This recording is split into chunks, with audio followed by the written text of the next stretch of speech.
Well, good morning, Gospel Life Church. Welcome to the devotional for this morning.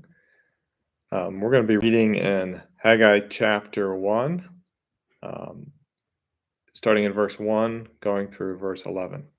So let me just read that for you this morning.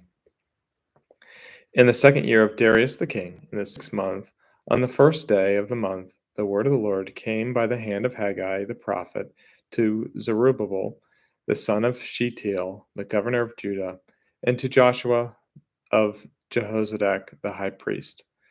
Thus says the Lord of hosts, these people say that the time has not yet come to rebuild the house of the Lord. Then the word of the Lord came by the hand of Haggai the prophet.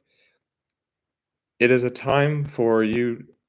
Is it a time for you to yourselves to dwell in your paneled houses while this house lies in ruin? Now, therefore, says the Lord of hosts, consider your ways. You have sown much and harvested little. You eat, but you never have enough. You drink, but you never have your fill. You clothe yourselves, but no one is warm. And he who earns his wages does not so to put them in a bag with holes.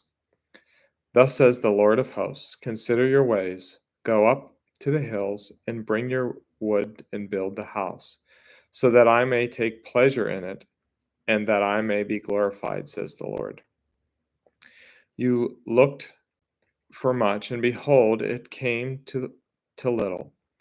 And when you brought it home, it blew away.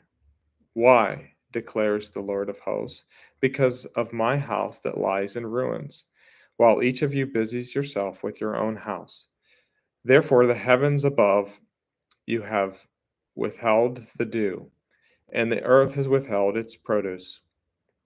And I have called for a drought on the land and on the hills and on the grain, the new wine, the oil, on what the ground brings forth, on man and beast, and on their labors.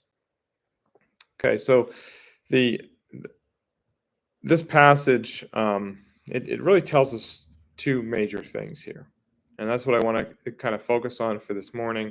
Really, to ask the question of, do we have our priorities right? So Israel did not. We see that in this passage. So if you go back and you look at verse 4, we see what's going on here.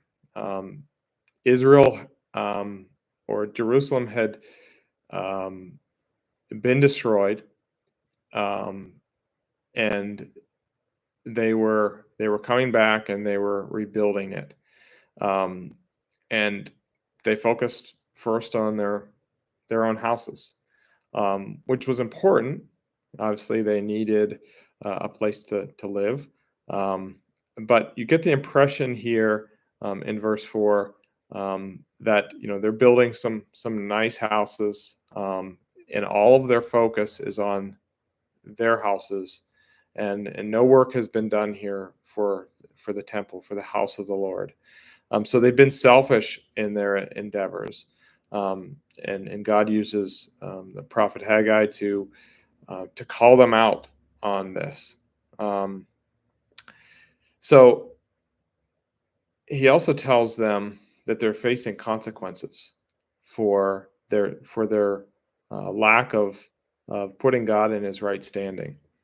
We see some of those consequences later in this passage, and some of them are pretty severe because of this issue that they have with their priorities and their lack of faith. They've got droughts, failed crops, and everything they do, they're not getting the results, the production from their labor like they should or could be.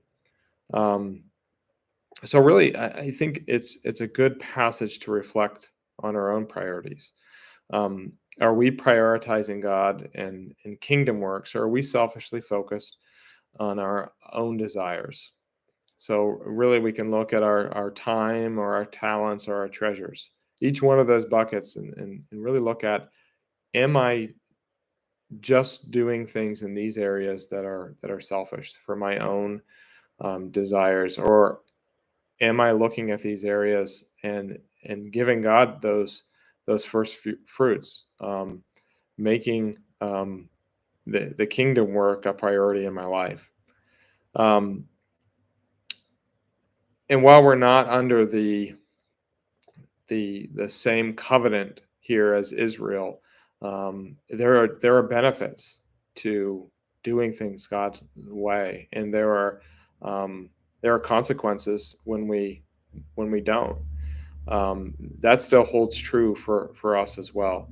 Um, so that's really my prayer for everybody, that we can focus on the things of the kingdom in order to experience God to the fullness. Just hope and pray that everybody has a great day and can even take this passage and have something that we can put into practice today or this week. Have a great week.